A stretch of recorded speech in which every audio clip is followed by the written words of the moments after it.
Captain Jake Morrison stood on the bridge of the Aurora Dawn and watched the massive alien ship appear on his screens. The vessel was 3 times larger than his own ship and looked like it was made of dark metal and crystal. Strange lights pulsed along its hull in patterns that hurt his eyes to follow. "Sir, they're sending a message," said Lieutenant Kate Williams from her communication station. Her voice was steady, but Jake could hear the tension underneath. "Put it through," Jake replied. He straightened his uniform and tried to look calm, even though his heart was beating fast.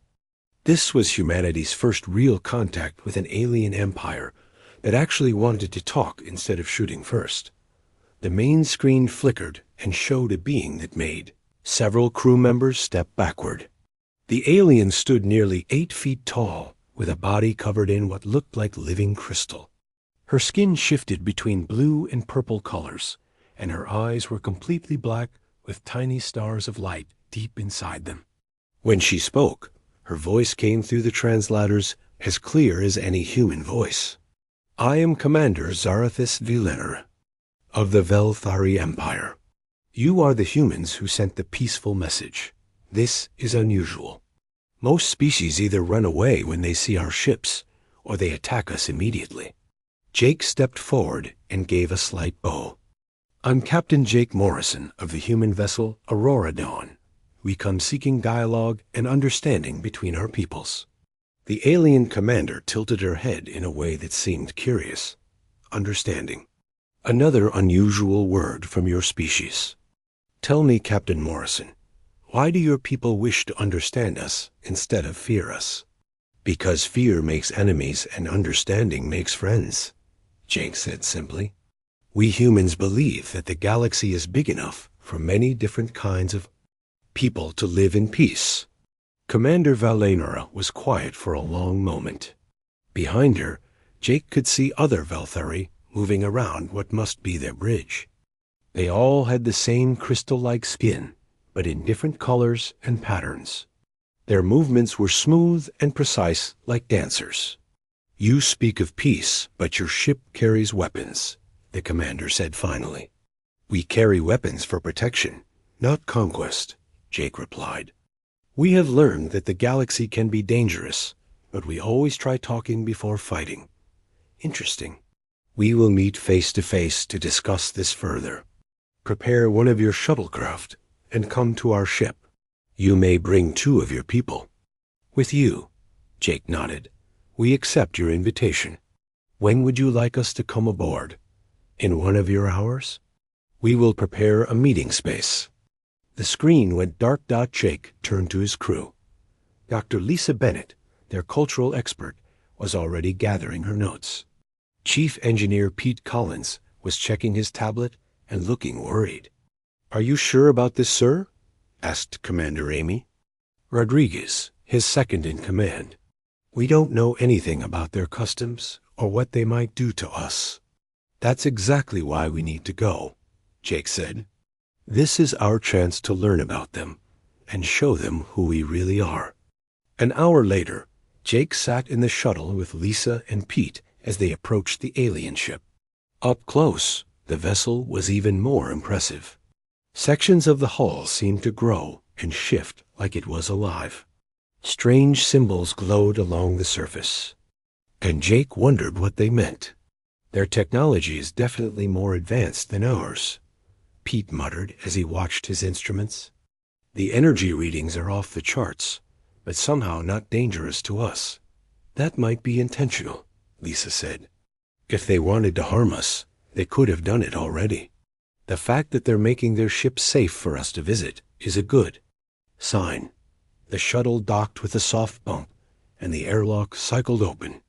3 Velthari were waiting for them in a corridor that seemed to be made entirely of smooth crystal. The walls pulsed with soft light that matched their breathing.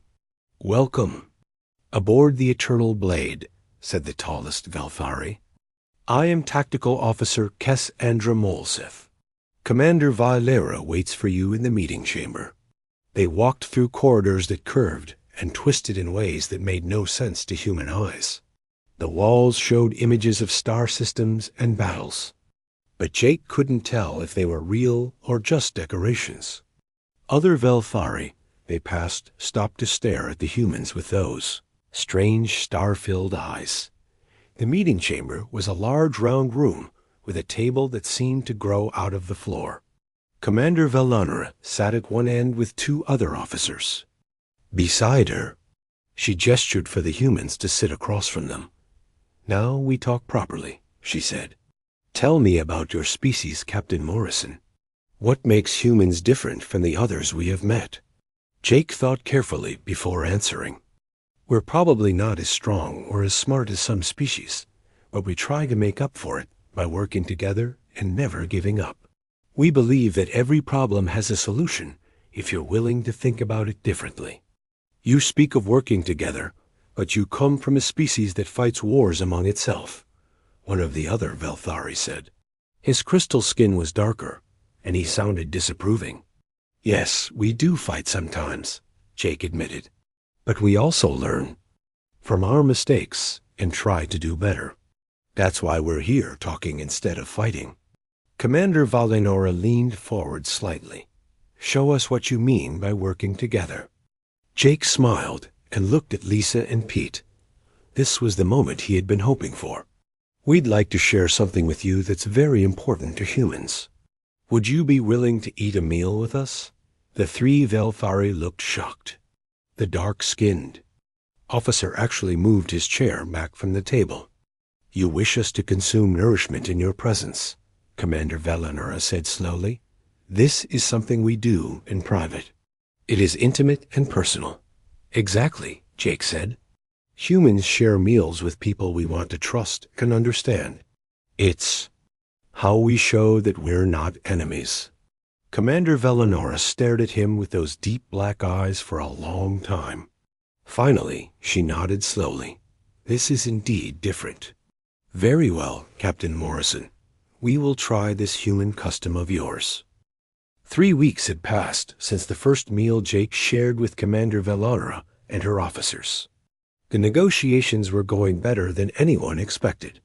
The Velthari had agreed to establish peaceful contact with humanity, and both sides were discussing trade agreements and cultural exchange programs. Jake had learned much about the crystal-skinned aliens during this time. They were an old and proud warrior race who had built their empire through strength and honor. Their society was built on strict rules and traditions that went back thousands of years. Most other species either served them or stayed out of their way. But something was wrong. Jake could see it in the way Commander Velanera's skin colors had grown darker over the past few days. The other Velthari officers seemed nervous and kept whispering among themselves in their own language. Even the ship's crew moved differently, like they were expecting bad news. Jake was reviewing reports in his guest quarters when the door chimed. "Enter," he called out. Commander Velanera stepped inside, and Jake immediately knew something serious had happened. Her crystal skin was almost black now, and the tiny stars in her eyes were flickering rapidly. "Commander, what's wrong?" Jake asked, standing up from his desk. "We have received terrible news from the High Command," she said. Her voice was steady, but Jake could hear the strain underneath. "The Devourers have awakened." Jake frowned. "The Devourers? I don't think I've heard that name before." Valina moved to the window that looked out at the stars. "They are an ancient enemy. Machines built by a race that died out millions of years ago. They sleep for long periods and then wake up to consume everything in their path. Entire star systems disappear when they feed." "How long have they been asleep?" Jake asked. "Over 10,000 years. We thought they might never wake again, but 3 days ago they destroyed the Charon system. 50 billion people died in minutes." Valinura's skin colors shifted to deep purple. "Our scouts report that dozens of Devourer ships are moving out from the galactic core." Jake felt cold. "What does your military plan to do about them?" "Fight them as we always have, with honor and courage and overwhelming force." Velanera turned away from the window. But it will not be enough this time. The Devourers learn from every battle. They adapt to our weapons and tactics. Our ancestors barely survived the last war against them, and we had twice as many ships then. There must be something you can do. New weapons or different strategies. Valenura made a sound that might have been a laugh but held no humor. You do not understand, Captain. The Velthari way of war has not changed in millennia. We are taught from birth to fight with honor and tradition. Our tactics are based on principles that have served us for generations. But the Devourers care nothing for honor. They only care about consuming and growing stronger. Jake was quiet for a moment, thinking, what if you tried fighting them differently? Not with traditional Velthari tactics, but with something completely new. Impossible. The High Command would never approve such a thing. And even if they did, who would lead such an effort? Our generals have spent their entire lives learning the proper way to conduct warfare. Jake looked at her carefully. What about you? You're already doing things differently by working with humans. Velenora's skin shifted to a lighter shade. I am only a fleet commander. I do not have the authority to change how the entire military operates. But you have the authority to choose your own advisors and staff, right? Yes, within reason. Why do you ask? Jake took a deep breath. Because I think I know why you're really here talking to me right now. You're not just sharing bad news. You're thinking about asking for help. Valenera was silent for a long time. Her skin colors shifted through several different shades before settling on a deep blue. You see. Much for a human. Yes, I am considering something that has never been done before in Velthari history. What's that? I want to ask you to stay. To join my command staff as a strategic advisor and help us find a new way to fight this war. Jake stared at her. You want me to help plan military operations against an enemy I've never seen using technology? I don't understand. I want you to help us think differently, Valenera said. In these past weeks, I have watched how your mind works. You do not follow the patterns that other species use. You see solutions where others see only problems. You find ways around obstacles, instead of trying to smash through them. Commander, I'm flattered, but I'm just one human.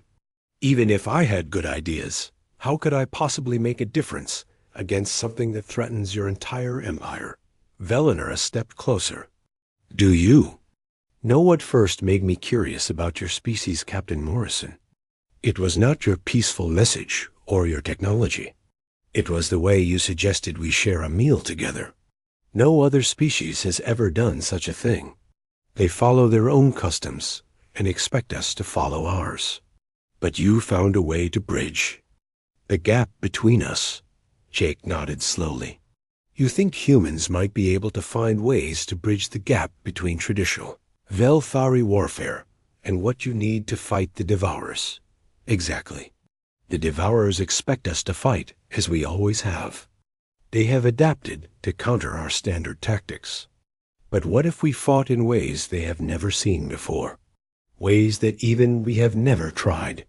It's an interesting idea, but my crew and my government expect me to return home soon. I can't just abandon my responsibilities. You would not be abandoning anything, Valenera said quickly. This would be an official diplomatic assignment. Your people would be helping the Velthari Empire in our time of greatest need. It would show the galaxy that humanity is a species worthy of respect and partnership. Jake walked to the window and looked out at the stars. Somewhere out there, an ancient enemy was waking up and preparing to destroy everything in its path. The thought of entire worlds being consumed was horrifying. But the idea of trying to stop something like that seemed impossible. What makes you think this would work? He asked finally. Because you have already proven that humans think differently than we do. In 3 weeks, you have shown me possibilities I never considered before. You have helped me question traditions I never thought to question. If you can do that in peacetime, Perhaps you can do it in war as well." Jake turned back to face her. "And if I say yes, what exactly would you expect me to do?" "Help me find weaknesses in our enemy that we cannot see ourselves. Suggest tactics and strategies that break the rules we have always followed. Show us how to fight like humans instead of like Velthari. Commander Amy Rodriguez is going to think I've lost my mind." Velinura's skin lightened slightly. "Is that a yes?" Jake looked at her for a long moment. The weight of the decision pressed down on him like a physical force. But he thought about all the lives at stake and all the worlds. That might be saved if they could find a way to stop the Devourers. "Yes," he said finally. "I'll stay and help you fight this war." Jake stood in the Velthari war room, surrounded by tactical displays that hurt his eyes to look at directly. The holographic images showed fleet movements and battle plans in 3 dimensions, using symbols he was still learning to read. Around the curved table sat a dozen Velthari officers, their crystal skin colors shifting between various shades of frustration and anger. "The 17th Fleet was destroyed at Valdris Prime," reported General Vecanarin, a massive Velthari, whose dark red skin indicated his warrior caste. Admiral Zeftar followed standard engagement protocols perfectly. He had twice as many ships as the enemy force, but they still lost. Commander Velanura's skin had gone almost black with stress. How many ships did the Devourers lose in return? "None," the general said bitterly. "They disabled our vessels and then consumed them to build more of their own kind. The enemy fleet is now larger than it was before the battle." Jake watched the replay of the battle on the main display. The Velthari had fought exactly as their traditions demanded. They formed neat battle lines, announced their intentions with honor challenges, and attacked the strongest enemy ships first. It was impressive and brave and completely predictable. "They're adapting faster than we expected," said another officer. "The Devourers seem to learn our tactics within minutes of seeing them. By the time our ships move to their second attack formation, the enemy already knows how to counter it. Perhaps we should consider requesting reinforcements from the outer territories," suggested General Vecanarin. "More ships fighting the same way will not help," Jake said quietly. Every Velthari in the room turned to look at him. He could feel their attention like a physical weight. "The problem isn't the number of ships you have. It's how you're using them." The general's skin flared bright red. "Human, you forget yourself. The Velthari have been conducting warfare for 10,000 years before your species even learned. To make fire," Commander Velinura held up a hand. "Captain Morrison speaks as my advisor. Let him finish his thoughts." Jake stood up and moved to the tactical display. "You're fighting exactly the way the Devourers expect you to fight. Look at this battle formation." He pointed to the neat lines of Velthari ships. "It's perfect for fighting other species that follow similar rules of engagement. But the Devourers don't follow any rules." "Honor demands that we fight properly," another officer said. "We cannot abandon our traditions." "I'm not asking you to abandon anything permanently," Jake replied. "But maybe you could bend the rules just enough to confuse an enemy that thinks it knows everything about you." Velura leaned forward. "Explain what you mean." Jake thought for a moment about how to put his ideas into words that would make sense to warriors who had never considered fighting any other way. "On Earth, we have a saying, if you always do what you've always done, you'll always get what you've always gotten. The Devourers have studied your people for thousands of years. They know exactly how you react to every situation. So what do you suggest?" General Vecanarin asked with obvious skepticism. "Do things they don't expect. Attack their weakest ships instead of their strongest. Retreat when you should advance. Use small groups of ships instead of massive fleets. Make them think you're afraid when you're actually setting a trap." The room erupted in angry voices. Several officers stood up and their skin colors flared. through angry reds and oranges. Jake heard words in the Velthari language that he was pretty sure were insults. "Silence," Commander Velinura said sharply. The room went quiet immediately. "These ideas sound strange to us, but that may be exactly why they could work. Captain Morrison, can you give us a specific example?"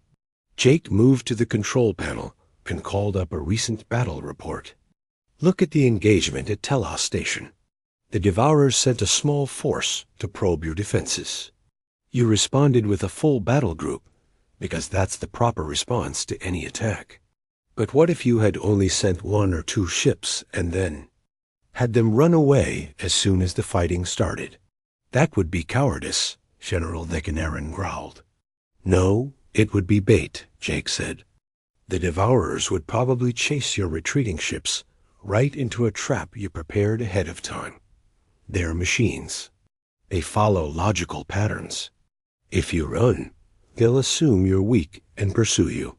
Tactical Officer Kes Andromolsif, who had been quiet throughout the meeting, suddenly spoke up. "The human may have a point. The Devourers do seem to pursue damaged ships aggressively. We could use that against them." Jake nodded gratefully. "Exactly. And here's another thing. You always attack in large formations, because that's how you've always done it. But what if some of your ships attacked from completely different directions at the same time? Not in formation, not following any pattern the Devourers have seen before." "Chaos is not strategy," another officer protested. "Controlled chaos might be," Jake replied. "Pete, my engineer, was telling me about how your ship's computer systems work. They're incredibly advanced, but they follow very logical processes. The Devourer machines probably think the same way. They analyze patterns and predict what you'll do next. But what if there is no pattern to analyze?" Commander Velonora was quiet for a long time, her skin cycling through different colors as she thought. Finally, she looked up. "We will test these ideas on a small scale. General Decanerin, prepare a single squadron for a special mission. Captain Morrison, you will work with Cassandra to develop specific tactics for this engagement." "Commander, I must protest," the general said. "This is not how the Velthari conduct warfare. The traditional way of conducting warfare has cost." "US-6 fleets in 2 weeks, Velinura replied firmly.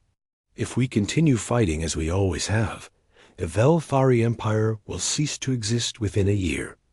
We must try something different."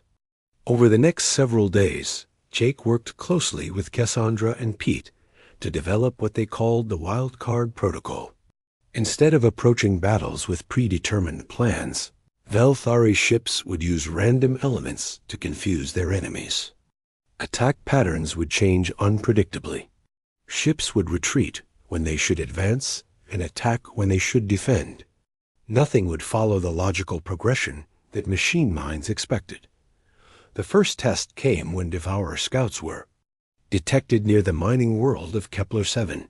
Instead of sending a massive battle group, Commander Velonora dispatched only 3 ships under Jake's tactical guidance. Jake sat on the bridge of the lead Velthari cruiser, watching the tactical displays as they approached the enemy. The Devourer ships were smaller than the Velthari vessels, but their dark hulls seemed to absorb light, and their movements were perfectly coordinated. "They're scanning us," reported the ship's captain. "Analyzing our approach vector and weapon signatures." "Perfect," Jake said. "Cassandra, begin the randomization sequence." The 3 Velthari ships suddenly broke formation and began moving in what looked like random directions. One ship started spinning while firing its weapons in seemingly aimless directions. Another began retreating while broadcasting surrender signals. The 3rd ship charged directly at the enemy while playing loud human music on all communication frequencies. The Devourer ships hesitated, for the first time anyone could. Remember, the machine intelligence seemed confused by what it was seeing. The enemy vessels tried to form a logical response to the Velthari tactics, but there was no logic to respond to Dot in that moment of confusion. the real attack began. The spinning Velthari ship had been using its rotation to mask the deployment of stealth mines. The retreating vessel had actually been positioning itself for a perfect flanking maneuver. The ship playing music had been jamming Devourer communications while targeting their weakest vessel. Within minutes, all 3 Devourer ships were destroyed without any Velthari losses.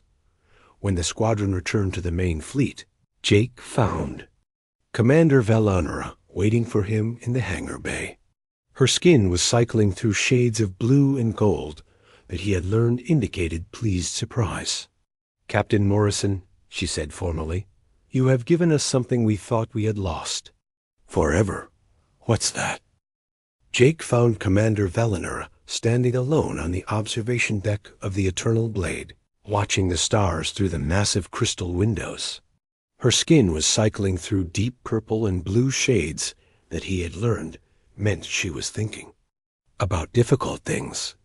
It had been 2 months since their first victory using the wild card protocol, and they had won 17 battles against the Devourers without losing a single ship. "The High Command is still not convinced," she said without turning around as Jake approached.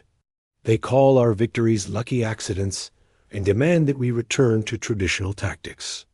Jake stood beside her and looked out at the nebula that painted the nearby stars in shades of red and gold. "What do you think?" "I think they are afraid," Helena replied. "For 10,000 years, the Velthari way of war has been unchanging. To admit that our methods are not perfect means admitting that our ancestors were not perfect. That is a difficult thing for a proud people to accept, but you accepted it." Velanera's skin shifted to lighter shades. "Yes, but I am different from the others. I became a fleet commander at an age when most Velthari are still learning basic tactics. My own people whisper that I was promoted too quickly, that I do not truly understand our traditions." Jake looked at her in surprise. "I had no idea you were dealing with that kind of pressure." "Leadership is always lonely, Captain Morrison, but it is especially lonely when you are trying to lead people down a path they do not wish to follow." She turned to face him. "Tell me, do your people accept you as easily as mine accept you?" Jake laughed, but there was no humor in it.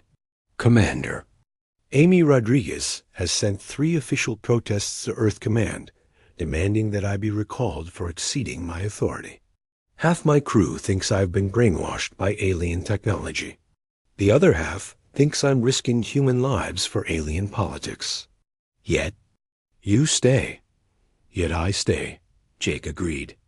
"Because sometimes doing the right thing means accepting that people you care about might not understand your choices." They stood in comfortable silence for a while, watching the slow dance of distant stars. Jake had learned that Velanera often came to this place when she needed to think. The isolation seemed to help her process the enormous responsibilities she carried. "The battle at Keras Prime will determine everything," she said finally. "Intelligence reports indicate that a Devourer mothership is approaching the system. It is 10 times larger than anything we have faced before and carries enough firepower to destroy an entire fleet." Jake felt his stomach tighten. "How many ships are you planning to send against it?" "Every vessel we can spare. Nearly 800 ships from 12 different fleets." Velanera's skin darkened. "It will be the largest battle in Velthari history, and possibly our last if we fail. What does the High Command want you to do?" "Form a traditional battle line and engage the enemy with honor and courage. Show them the full might of the Velthari Empire." She made a sound that might have been a sigh. "They believe that if we fight bravely enough, victory will follow naturally." Jake was quiet for a moment, thinking about the tactical situation. A battle at large would be incredibly complex, and the Devourer mothership would have had months to study their new tactics. "What do you want to do?" "Something that has never been attempted before.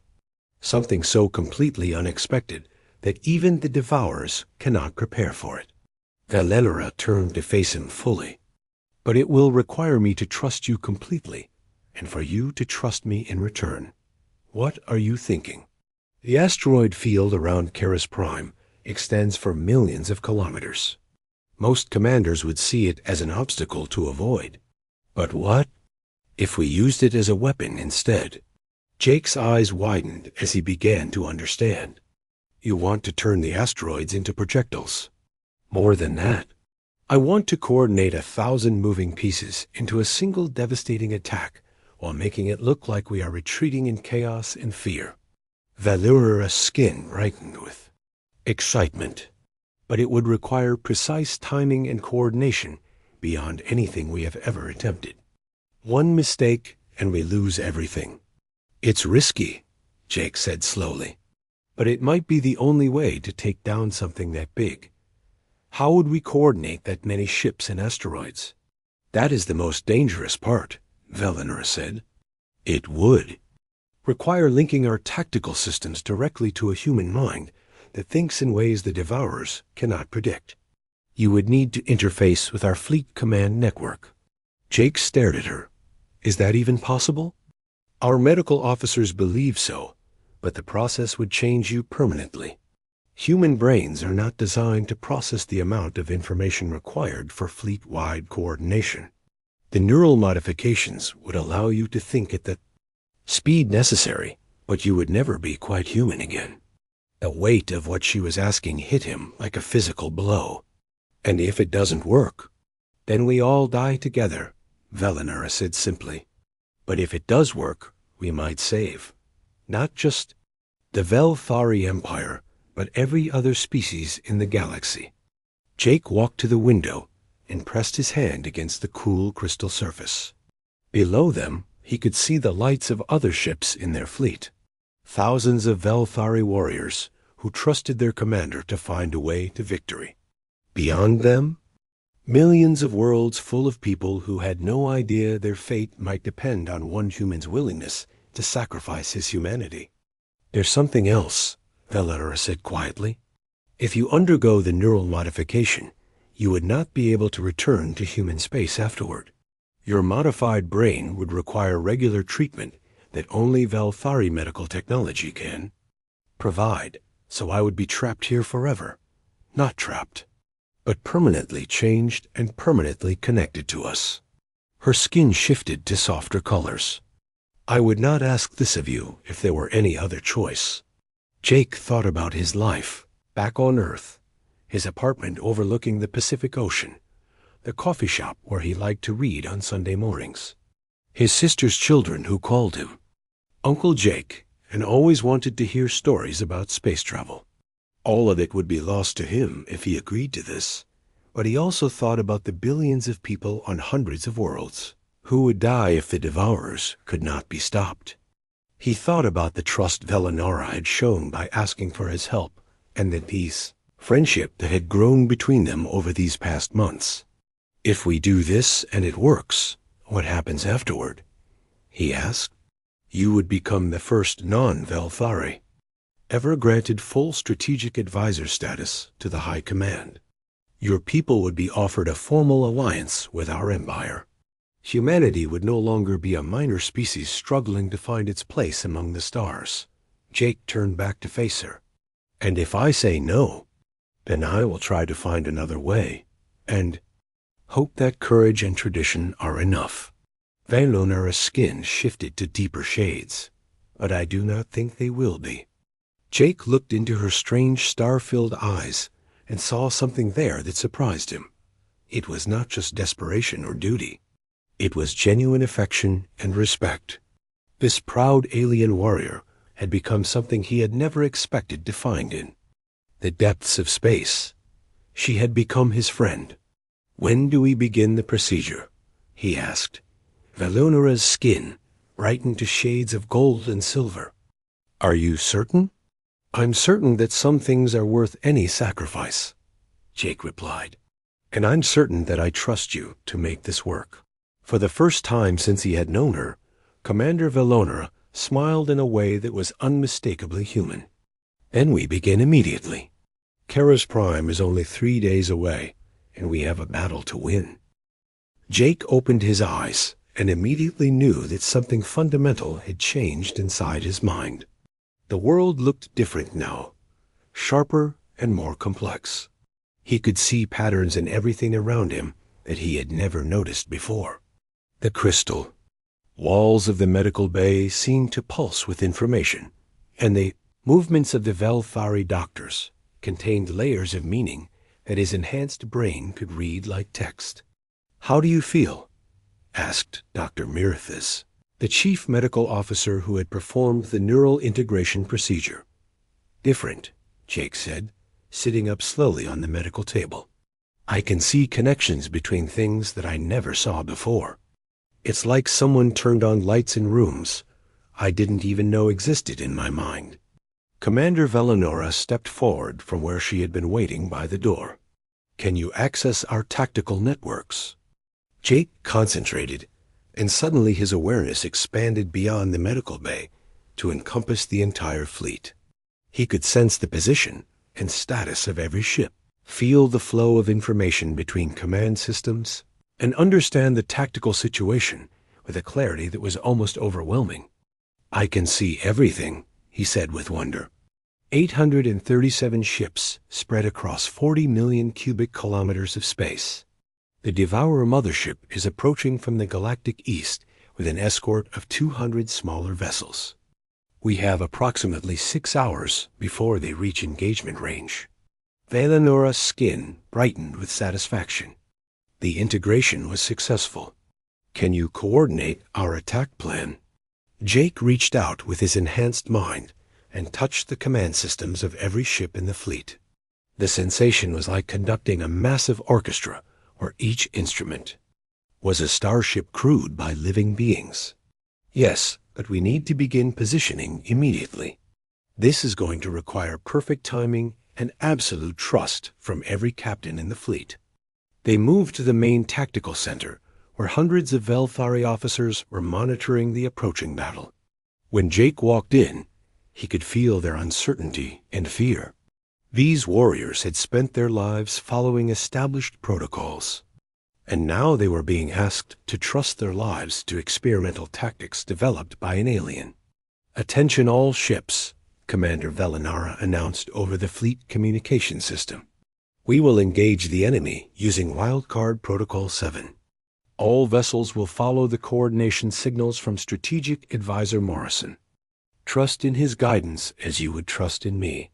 Jake stepped up to the central command console and placed his hands on the neural interface panels. The enhanced connection flooded his mind with data from every ship in the fleet. He could feel the heartbeat of 1,000 different crews and the unique personality of each vessel's computer systems. "Beginning tactical coordination," he announced. "All ships, prepare for seemingly random dispersal pattern. Remember, we want the enemy to think we're retreating in panic." The Velthari fleet suddenly broke apart in what looked like complete chaos. Ships scattered in every direction with no apparent plan or purpose. Some vessels began broadcasting distress signals, while others fired their weapons wildly into empty space.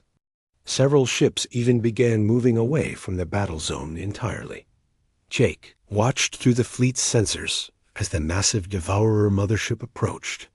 The alien vessel was a thing of nightmare, dark and angular, with sections that seemed to shift and flow like liquid metal. Smaller Devourer ships swarmed around it, like insects around a corpse. "They're taking the bait," reported Cassandra from her tactical station. "The Devourers are interpreting our dispersal as a retreat. They're accelerating to catch our fleeing." "Ships. Perfect," Jake said, his enhanced mind tracking thousands of variables simultaneously. "Phase 2 begins now.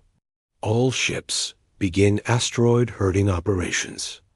Across the Kara's prime system, Velthari vessels began using their tractor beams and gravitational manipulators to nudge asteroids into new trajectories. To outside observers, it looked like random activity by panicked crews. But Jake was orchestrating a massive cosmic billiard shot that would take hours to complete, the Devourer mothership entered the asteroid field and began systematically destroying any Velthari ships it could catch. Jake felt each loss like a physical pain, but forced himself to stay focused on the larger pattern. The enemy had to be positioned exactly right for the trap to work. "Strategic advisor," called out General Vicanaran from across the tactical center. "We've lost 17 ships and the enemy hasn't taken any significant damage. Our crews are beginning to question the plan."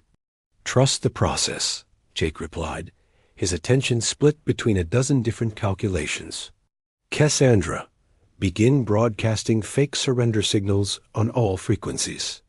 I want them to think we're completely broken." The Velthari tactical officer hesitated for a moment, then began transmitting messages of defeat and desperation. To proud warriors who had never surrendered in their entire history, this was almost harder than dying in battle, but the deception worked. The Devourer mothership slowed its advance and began methodically hunting down what it believed were the remnants of a defeated fleet.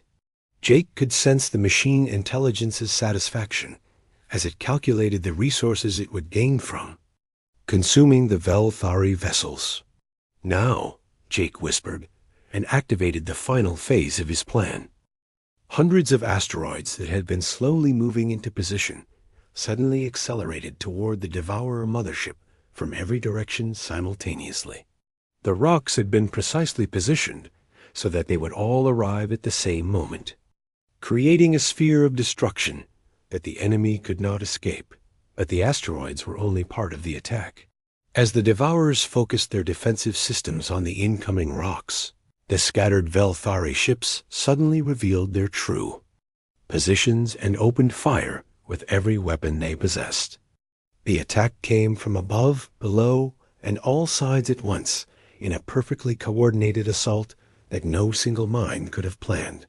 The Devourer mothership tried to adapt to the unexpected attack, but Jake had anticipated this. Every few seconds, he changed the attack pattern, introducing new random elements that prevented the machine intelligence from forming effective countermeasures. Ships that had been retreating suddenly charged forward. Vessels that appeared damaged revealed hidden weapons. The entire battle became a masterpiece of controlled chaos. When the dust settled, the Devourer mothership was a shattered hulk drifting among the asteroids. The escort vessels had been completely destroyed, and the immediate threat to the Velthari Empire was over. Jake collapsed into a chair as the strain of coordinating such a massive operation hit him. His enhanced mind was processing celebration signals from hundreds of ships and thousands of crew members who could barely believe they had survived. Commander Valeera approached him with her skin cycling through every shade of joy and relief. In the Velthari emotional spectrum, "You did it," she said simply. "You saved us all." "We did it," Jake corrected. "Your people trusted me with their lives, even when the plan looked like madness. That kind of trust is rarer than any tactical brilliance." 6 months later, Jake stood in the great assembly hall of the Velthari High Command, wearing formal robes that marked him as the first alien ever granted full strategic advisor status. The neural modifications had healed completely, and he had learned to control his enhanced abilities. He could still think like a human when he chose to, but he could also interface with Velthari technology in ways that no unmodified human could manage. The ceremony was being broadcast across both human and Velthari space as the Morrison Accords were officially signed.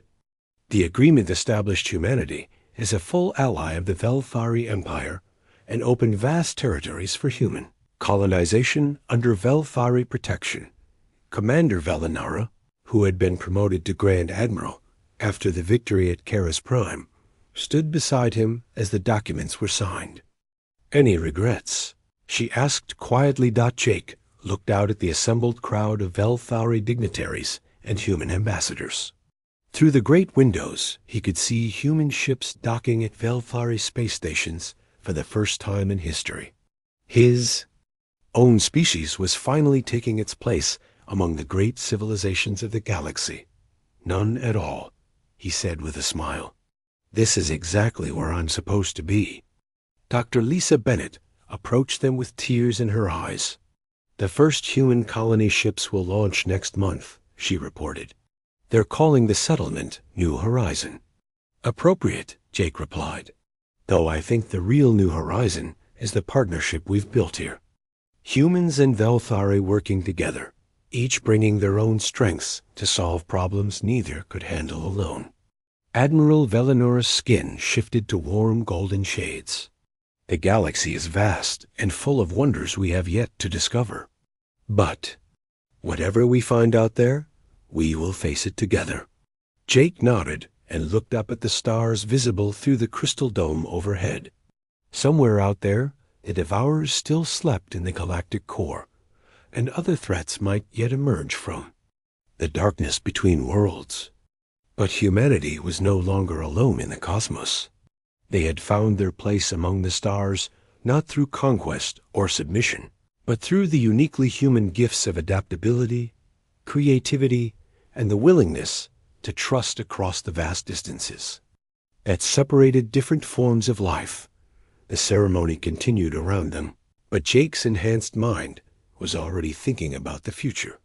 There would be new challenges and new opportunities for cooperation between species.